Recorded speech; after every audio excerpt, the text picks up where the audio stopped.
Listen, you have to stay inside and play video games. I'm like, you know what? Wait, all right, dude. I played so much Tarkov during that, bro. Lifted lots of weights. I played Love Apex COVID. Legends, I think. I saw it's one of the most. That's not. I've played it a good bit. I saw it's one of the most played games of all time. It was like I think it peaked at over 1 million players at one point. Yeah, what's the still really popular? That got super popular? Is it Baldur's Gate that everyone's playing?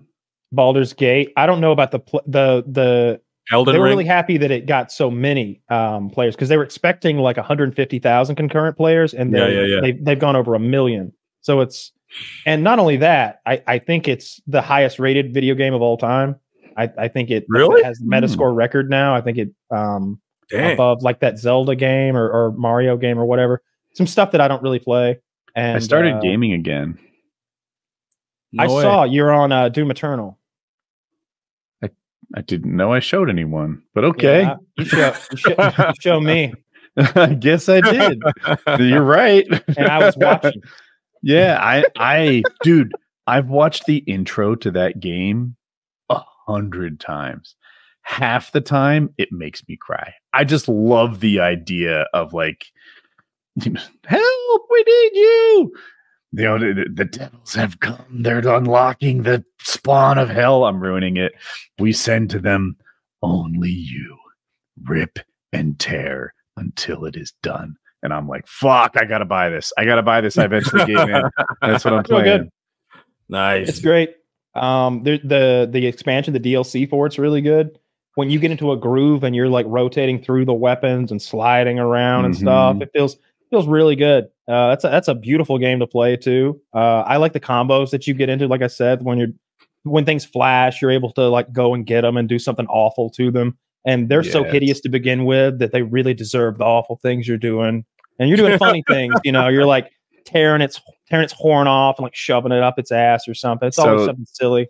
If you don't know Doom, the mechanic is like you hurt it by shooting it and he flashes. And then if you kill him with a melee, he lets I think health and bullets go. I'm not sure I've totally figured it out. So what you want to do is finish him with the melee because you're constantly low on bullets. At least I am. So when you kill him with the melee, the animation is amazing. Like Kyle said, like you rip his eyeball out and you feed it to him until he explodes, or you know, like you've got a knife that comes out of you, like your wrist. It just extends. You poke that thing through his temple and you rip it out, and it's really gory. Nice. And I don't think you can get hurt during this animation. At least I haven't yet. Yeah, you can't. And you can string them together. So you can be like, warp to a guy, pull his eyeball out. Warp to another guy, pull his eyeball out. Warp to another. Because sometimes you hit an area of effect attack. So everything starts flashing. And you're like, oh, I'm in trouble now. You don't even have to wait for the whole cutscene to go through. You can just. What game is that? Doom Eternal. Doom Eternal. What happens to me? Because I'm not very good. Is that like the extension of the original Doom that I used to play? Let me explain the timeline. So, right from scratch in 2016, they made Doom 2016, a whole new game with lots of new mechanics, with some platforming mechanics, with a different backstory, and with some really cool effects that they add to the game. Oh, okay. And it's a great story. You're on Mars. I think they find you in like a sarcophagus, like you're this eternal like enemy of the demons who's being awoken, who's been discovered and accidentally awoken, the way I remember it. And they're trying to destroy you, but you're just like, right from the beginning, you're like, fuck you, you're not going to kill me, and like break some wrist and tear out of your chains. And it's like, oh, you've put my armor right fucking here, you dumb bitch. And you like get ready to fucking go. And then you conquer Mars. And you completely like kill everything on Mars. And I think you go to hell through Mars, kill everything down there, come back to Mars. And I think you tear like a chunk of Mars off or something with a castle on it and fly that shit back to Earth. So when the broadcast that you're picking up in Woody's game, which is the sequel, you're hearing Earth like being murdered. Like civilians crying out for help, like somebody please help us. They're good, please, we need a savior. And like you're showing up with your chunk of Mars with a castle attached, and you're like out on the parapet, just like, all right, fucking loading your shotgun up and getting your fucking getting ready to go. That's and cool. It really leads well into the second game, and the second game adds newer, more fun mechanics and new weapons. And at one point, you fight this Goliath that's as big as like the Twin Towers, and you're having to like take its limbs off one by one, and it's a really fun game. It's very satisfying. The enemies are great, and the weapons are all fun. When you switch to your shotgun, you're not like, oh, not the shotgun. You're like, every one of the guns has a fun like alternate firing rate or ability that it can do. This gun can be a machine gun, or it can have heat-seeking missiles, or it can be a sniper rifle. Like, what do you want it to do? And you can do all those things and tech into them. Really fun game. I've played it. If you played the very old one, the original one, like I have, then you get to see like, oh, I remember that floating eyeball monster, but now it's reimagined for 2020 something. And there's all sorts of details and movements that make it's fantastic. Like, oh, I remember there were like, could barely make out that they were Wookiees or something that threw fireballs. Now, these are motherfuckers. Like, you're ready to kill them. It's cool to see them. It's a really good game. Let me tell you how old of a gamer I am. Because me and my friend Andrew back in like the 80s and 90s. His dad was a computer teacher way back in the day when computers first came out, like the late 80s and stuff. And we used to play Duke Nukem and Doom on 2 computers, like multiplayer. And like that, like I just remembering going through all the Doom levels and that final battle in that big room and stuff like that. And Duke Nukem I love Duke Nukem. Like, that was so cool. And giving the stripper money and show her boobs on the game and stuff. Like, that takes me way back. Right. But it was like, but to hear that's continuing, like, I didn't know if it would be good or not. So that sounds like something I might actually check out. That sounds dope. I think you might like it. It's $40 at the moment. Oh, that's great. It's tremendous. I highly recommend it. You could start with the 2016, which isn't as fun because it doesn't have as many mechanics, but then you get the full story. But you're just fine jumping right into the newest, hottest thing with the best graphics and the most mechanics, because the amount of story you lose could be caught up with like a 10-minute YouTube video, and you'd be extra pumped because it strings all the cutscenes together. You know, there's not like a week worth of like you're like, oh yeah, a cohesive story in 10 minutes that I can get behind and remember. I was like, you know, it's kind of nice to do. That's cool. Really good game. I've been playing a ton of Baldur's Gate, which is a whole different kind of game. I won't go into it because we've talked about it a bunch, but it is incredibly popular, and it's become such a fucking time sucker. Yeah. I just started playing Dark and Darker with my son. Like it's like a Dungeons and Dragons game. Okay. And you're like in a underground, and you gotta, if you die, you lose everything. I played that. All right, that's been an early access forever. I don't know what version's out now. I played about 8 months ago. Yeah. Hard. That's a hard and it's a pain in the ass, bro. Yeah. Like, and it's, I don't know, and they just reset it like yesterday, I think. So everyone starts at level 1. Can I lay it out real quick? What it is? So it's an extraction Dungeons and Dragons. So Tarkov has the extraction part where you go in with your gear. That's your gear, and if you die, they take it. Now it's their gear, and they can take it out and keep it in their stash back home. This does that, but with wizards and clerics and barbarians and shit, Dungeons and Dragons. And so you go in with your boys trying to get in and get out. Maybe you just want to grab a sword or something, but a bunch of skeletons and bats are fucking you up. You see a bat, and you're like, bro, step aside. I'm barbarian level 3. The bat's all mine. And the bat's just like blinding you. You've been blinded by bat. Now you have syphilis. And it's like, wait, what? Other party members are disgusted. -2. Yeah. Like, wait, what? And then all of a sudden, real players show up.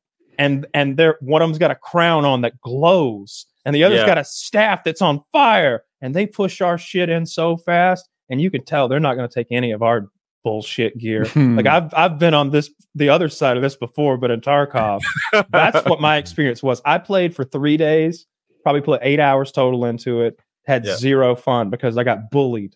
The whole time. It's 8 hours of bullying. I went in with like friends who were also they play games, but not this game. Yeah. And bullied.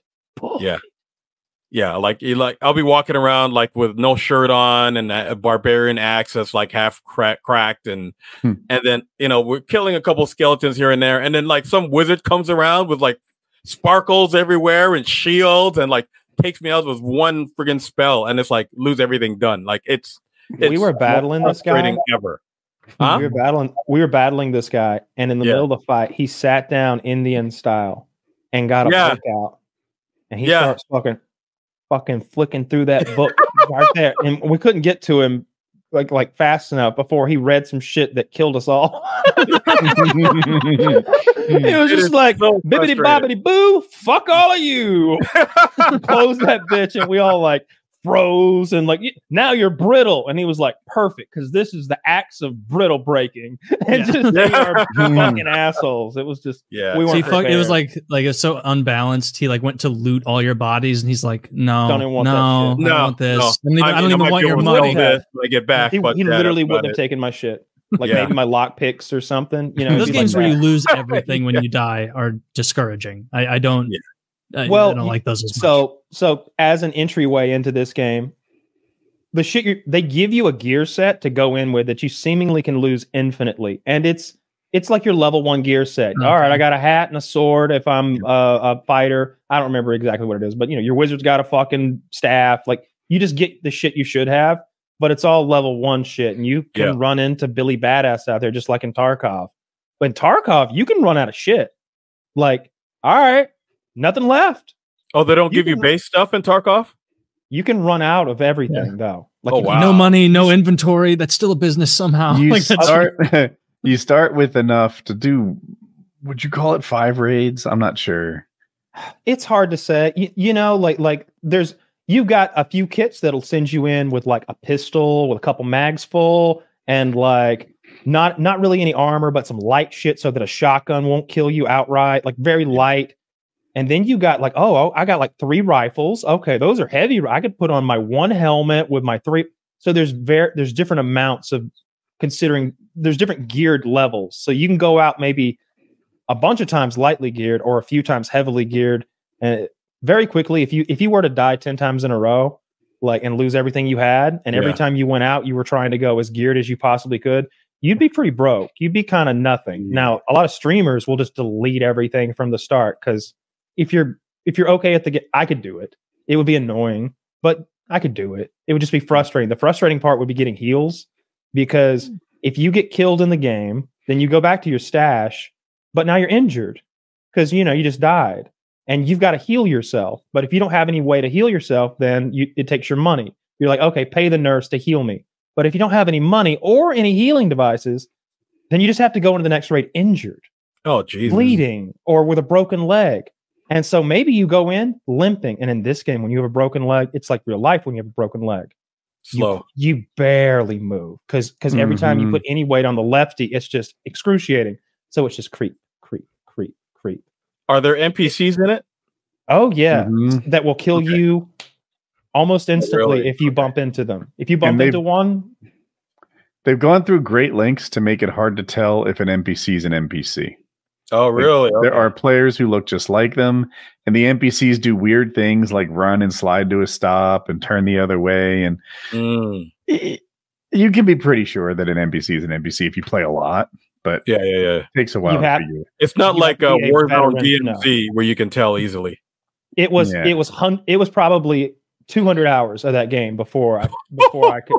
Like at this point, when I can tell, especially when I'm playing. Like if I'm playing every day, I can tell 90% of the time what's going on, whether it is or not, just by the way they move or the way it sounds. And where they are. Also after a while, you recognize the false pattern. Things that they do to imitate people. You're like, oh, that's the fake run that the bots do. That's the fake weapon check the bots do right after the bots loot dead bodies in this game. And you're like, fuck. That's real player behavior. Yeah. That's messed up. Okay. They have that's crazy. So and there's tiers of bots. So normally you're dealing with these tier 1 bots. Again, don't bump into it. But if you're going in and you're experienced, you kind of mop the floor with them like SEAL Team 6. They don't see you coming. You just silenced once in the head and they're all gone. But then you'll run into these higher tier guys who are like bosses, like boss characters who will often have a support squad with them. They are like an area of magnitude. It's a magnitude more powerful. It's not like, oh, these are level 2 guys or these are level 3 guys. It's like, these are level 50 guys. We've been dealing with level 1 guys who had 100 HP. This guy has 1,500 HP. He has a backpack full of healing items. If he gets hurt, he'll run away and heal himself. All of his boys are popping stimulants, so they're all hyped up and crazy. They make no noise when they move, and their AI tells them to stab you with poison as quickly as possible. It'll be shit like that. We'll see them and recognize their character model, and you'll hear somebody call out the name, like, Sanitar's here. We immediately back into corners and close doors in front of us, like aiming at a closet door like a woman in a scary movie, because that's the only way to defeat them. Because when that door, they'll phase through the door a little as their character is opening it, and you just aim where, now you can tell where their head is through the door, and you just, because 1 headshot won't do it, 5 won't do it if you don't have the right ammo. They are way more powerful than anything you ever deal with, but when you kill them, it's often really good loot. So you get into these crazy Walking Dead scenarios in that game where I might come upon a scenario where 3 men fought the boss and there's one of them standing and he has a pile of gold in front of him, basically. But here I am, all fresh and clean, like not a speck on me. And I can hear him breathing blood in the bathroom. Wow. And if he uses the med kit, then he's locked in a 10 or 12 second animation. If I hear him start that, I'm coming for you, bitch. I'm opening the door, blowing you away. So he might be faking it. Click, click, click, click, but he cancels to see if I move. He's just testing because he's not sure if I'm out there or not. There are these but then I might speak in VoIP and be like, bro, there's a lot of loot out there. How about you heal? And I'll let me know when you're done. I'll be looting out here. And when you're healed up, I leave with what I've got. And they'll be like, yeah, deal. Like you make deals like that. And just kind of split what we got. Do you honor your deal? 100% of the time. I've never told a lie in that game. I will never tell a straight lie to you. If I say I'm not going to shoot you, I will not shoot you 100% of the time. Never lied. It's good. You have to have a sense of honor. Have you been lied to very much? What I will do is say, hey, you come here. You want some apples? And like here, throw some shit on the ground. And when they bend over, go, boom, how you like them apples? Because I never said I wasn't gonna. But if you said to me, if we come out, are you going to shoot? I will say, no, I will not. And when you come out, I will not shoot under any circumstances unless you shoot first. That's cool. But I was just being an assoll. I was like, hey, come here, look at this. And they come over. It's their fault. You're like a despicable Johnny Appleseed. Yeah. just going around murdering people. See, games like that I can't get into because people are going to be so souped up by the time I get into it. Like they've been playing for years, like you have. Like I wouldn't even stand a chance. Where a basic game like Apex Legends, everyone's pretty much on an equal footing and all have the same weaponry. You know what I mean? So it's like I feel you. It's like Division 2. Like I started playing the Division's a game where you're running around in New York and you got to build up your arsenal and all that stuff and shoot people. Yeah. And I was really good at the Division. And then I went on tour, a paintball tour for like 3 weeks. And I came back and everybody I knew was like completely tanks in the game. So every time I tried to do anything, I got destroyed immediately. So I just stopped playing that game. You know what I mean? So I'm not up for that, stressing myself out for a game that I don't have that much time to play. Yeah. So that's exactly, I played the game for a year and was awful at it, like always getting bullied, and it would be so discouraging because a big part of it is going in and scavenging, which is honestly, which is my favorite part when I envision The Walking Dead. It's like, how fun it would be to go on the adult Easter egg hunt where a can of ravioli was a huge find. Like, it's kind of fun to scavenge through an old grocery store looking for chicken noodle soup. I like the idea of that. You do that so much in this game but I would be like, man, I'm just a walking pile of loot. I'm just waiting on somebody to catch me. And that's what it would be like, because I would lose every gunfight. So I started just being sneaky, just being a rat. So when I hear people coming, I'm just like, I ain't here. Just walk on. I'll go prone. I'll lay in the grass on my belly, on my belly in the grass, and hope they walk past me, and they will, because nobody expects you to just lay on the fucking ground. Have you no pride? None. No. I'll bet. Oh, we'll beg. We'll plead. All sorts of things. We've made people squeal like a pig. We've made people do awful things in that game. See, that's fun. That's like part of the flavor. We've fought played in the people grass before. and paintball, so We I know make it. two friends fight each other to the death with a weapon we provided. Like So you're like the Joker with the broken pool cue. There's only one opening. Like you give one of them a crowbar and you give one of them a knife, and you're like, winner gets to leave. That's the winner is also going to be killed. Like that's you gotta I'm bored and I'm really high on a nerd rope. It would depend. It would depend how well he fought, whether he was actually spared or not. At the very least, I'm probably going to break his leg. Like, because that's so funny. Can you like really funny to like cripple people? Like a Roman emperor, like up or down? Maybe we've done that so many times, dude. So many times. That's hilarious. Absolutely, because when you can catch people and in VoIP, you can tell them to disarm. Like, look, bro, there's 4 of us, and we'll all start talking. Yeah, man, I'm over here. I'm over here. I'm over here. Like, we got you fucking surrounded, dude. Give us your shit and you can go. But of course they can't go. We just want their shit. It's just like in the movies. Like we just want we're trying to take your teeth away so we can take everything else away and have a little fun while we do it. You know?